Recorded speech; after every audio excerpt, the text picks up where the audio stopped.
Tuhan bersamamu dan bersama rohmu. Inilah Injil suci menurut Lukas.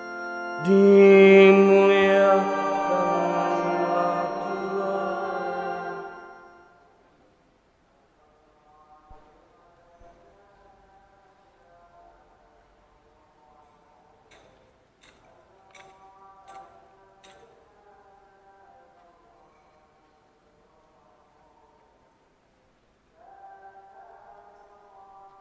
Dalam bulan ke-6 Allah mengutus malaikat Gabriel ke sebuah kota di Galilea bernama Nazaret kepada seorang perawan yang bertunangan dengan seorang bernama Yusuf dari keluarga Daud.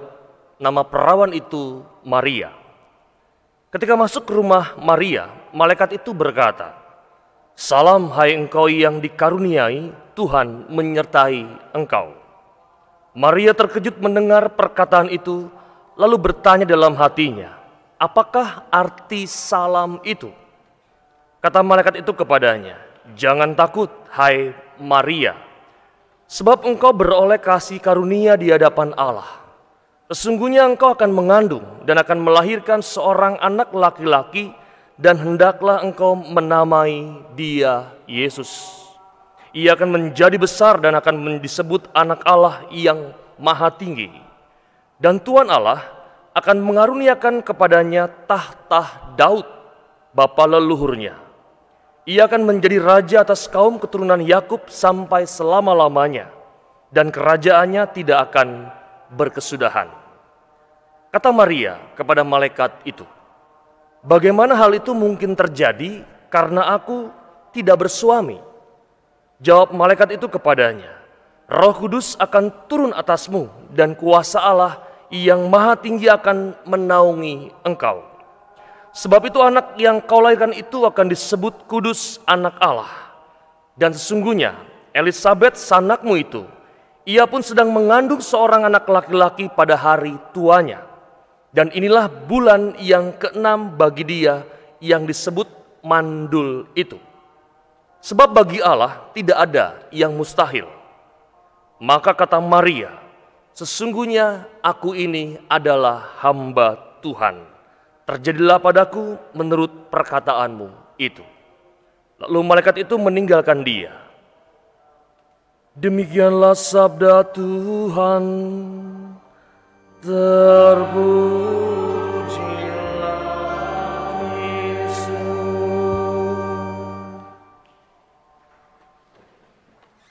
Saudari-saudari yang terkasih dalam Kristus, selamat malam. Harus dipahami bahwa Allah kita itu punya cara yang unik untuk memanggil, bahkan mendekati kita. Ada banyak cara Allah memanggil, seperti dalam kerangka pengalaman dalam Alkitab, Allah bisa hadir dalam mimpi secara ekstrim. Tetapi Allah juga bisa hadir dalam keseharian hidup manusia. Allah bisa hadir dalam pengalaman langsung, dalam peristiwa-peristiwa kerohanian seperti yang dialami oleh para kudus. Tetapi Allah juga bisa hadir dalam situasi-situasi kerohanian yang sangat biasa. Allah bisa hadir dalam pengalaman yang begitu menggembirakan dalam kacamata kita sebagai manusia. Tetapi Allah juga bisa hadir dari pengalaman-pengalaman yang sangat-sangat menyakitkan dalam kacamata kita sebagai manusia. Maka yang menjadi PR besar kita adalah bagaimana Allah mengenal, Allah mendekati kita, Allah memanggil kita dengan cara yang unik, yang masing-masing pribadi itu juga punya cara yang unik dalam mengenal dan juga melihat pengalaman bersama Allah. Hari ini kalau kita mau melihat dalam kerangka sederhananya, Maria pun juga mempunyai cara yang unik. Maria didekati oleh Allah, dipanggil melalui pengalaman malaikat Gabriel. Maka refleksi pertama yang bisa menjadi pertanyaan utamanya adalah, kita mengenalkah cara Allah itu berkomunikasi untuk memanggil diriku atau belum? Itu pertanyaan dasarnya. Yang kedua, sebagai poin besarnya adalah, lalu dari perayaan Maria di Kanun Tanpa Noda hari ini sebetulnya kita bisa belajar apa? Saudara-saudari yang terkasih, sebetulnya kalau kita mau belajar, kita bisa menjadi Maria-Maria zaman sekarang. Dan menjadi Maria zaman sekarang, kita bisa belajar dari arti kata dari Maria sendiri. Maria, M-R-I-A. Bisa kita bagi menjadi sebuah kata, M-nya adalah mau, R-nya adalah rendah hati, I-nya adalah ikut Allah. Maka sebetulnya kalau kita berbicara tentang kata mau, setiap tindakan kasih dimulai dengan mau dulu. Setiap tindakan kasih, setiap tindakan yang baik itu dimulai dengan kata mau terlebih dahulu. Dan Maria adalah tanah terbuka, mutlak terbuka mau kepada kehendak Allah. Maria seorang perempuan biasa, ciptaan kecil yang lemah, tetapi menjadi luar biasa dan tak terbatas karena maunya kepada Allah dan maunya tanpa batas. Maka kata mau ini menjadi kata yang pertama dari refleksi kata Maria. Mau ikut Allah, mau terbuka terhadap rencana Allah dalam hidupnya. Yang kedua adalah rendah hati. Kalau kita mau melihat kerangka Injil atau kerangka Alkitab, sebetulnya banyak sekali kita mendengar refleksi-refleksi yang terbuka dengan kata rendah hati. Dalam Amsal, dalam Mazmur, dalam kitab Efesus dan Filipi dibuka semua pengalaman-pengalaman yang luar biasa mendalam tentang kata rendah hati.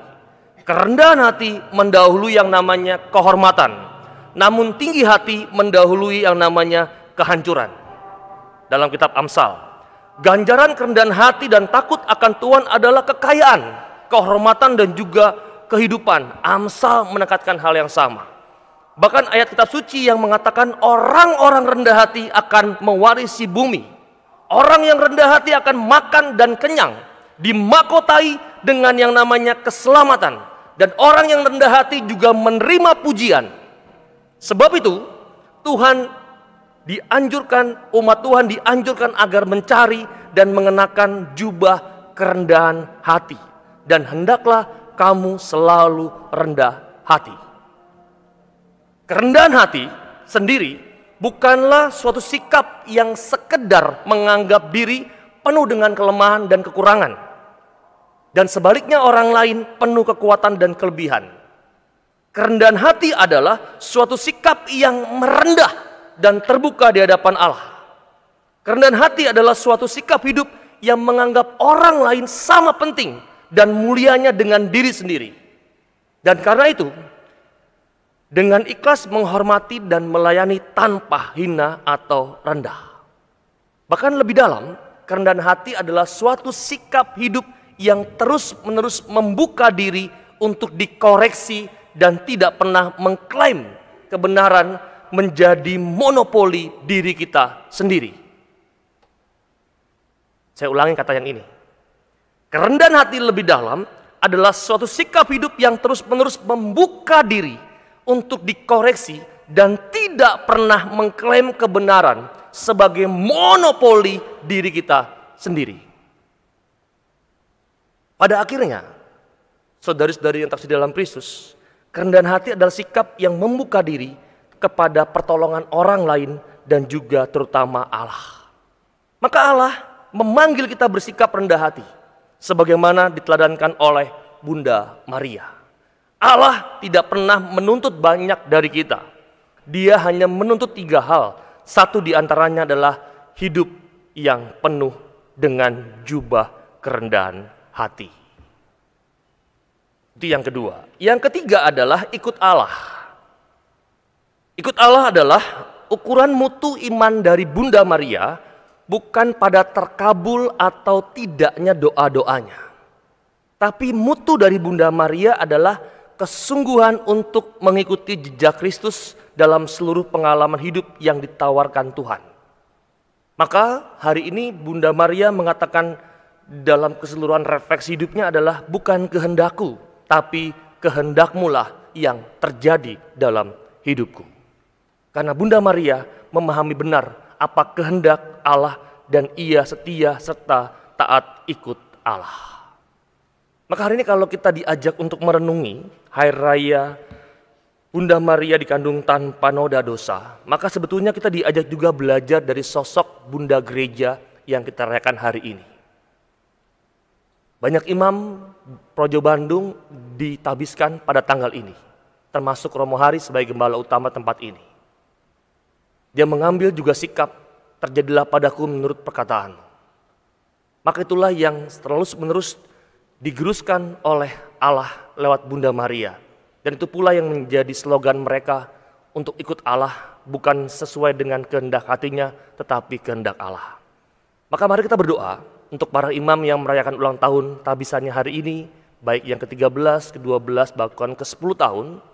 Dan juga kita belajar juga supaya hari ini sebagai putra dan putri, sebagai murid-murid Yesus, kita juga dapat belajar setia, mau rendah hati dan ikut Allah seperti teladan Bunda Maria yang kita rayakan hari ini. Maka mari kita sejenak, kita mohon rahmat Allah, dan kita juga bersyukur untuk ulang tahun tabisan Romo Hari sebagai gembala utama tempat ini, dan kita juga mohon doa supaya semua kebijaksanaan dan rahmat-rahmat yang Romo Hari butuhkan sungguh dicurahkan oleh Allah dalam dirinya. Maka mari kita hening sejenak.